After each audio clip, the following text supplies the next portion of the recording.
ఇటీవల బ్రేకింగ్ చూస్తున్నాం. కేంద్ర ప్రభుత్వం పెట్రోల్ డీజిల్ పై ఎక్సైజ్ సుంకాన్ని పెంచిన వెంటనే గ్యాస్ ధరలు కూడా పెంచింది. ఇక ఎల్పీజీ సిలిండర్ ధర 50 రూపాయలు పెంచుతూ నిర్ణయం తీసుకుంది. ఇది ఉజ్వల పథకం సిలిండర్కు వర్తిస్తుందని తెలిపింది. అయితే ఈ ధరలు రేపటి నుంచి అమలులోకి రానున్నాయి. ధరల పెరుగుదలపై కేంద్ర పెట్రోలియం మంత్రి హర్దీప్ సింగ్ పూరి స్పందించారు. ఇక ఎల్పీజీ సిలిండర్ 500 నుంచి 550కు పెంచామని తెలిపారు. మిగతా వాళ్ళకు ఒక్కో సిలిండర్ 853 రూపాయలు ఉంటుందని అన్నారు.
ఇక కేంద్ర ప్రభుత్వం పెట్రోల్ డీజిల్ పై ఎక్సైజ్ సుంకాన్ని పెంచిన వెంటనే గ్యాస్ ధరలు కూడా పెంచింది. ఎల్పీజీ సిలిండర్ ధర 50 రూపాయలు పెంచుతూ కీలక నిర్ణయం తీసుకుంది.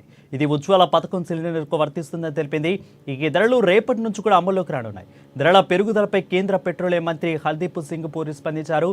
ఎల్పీజీ సిలిండర్ 500 నుంచి 550కి పెంచామని తెలిపారు. మిగతా వాళ్ళకు కూడా ఒక్కో సిలిండర్ 853 రూపాయలు ఉంటుందని అన్నారు. What we have decided, therefore, is that the average price, not the average, the price per cylinder of LPG will increase by 50 rupees. In other words, from 500 it will go up to 550 and the other one will go up from 803 to 853. Now this is a step which we will review as we go along. As it is, we review these every 2 weeks or 3 weeks. And therefore, the excise duty that you have seen increase is not to go on to the consumer on petrol and diesel.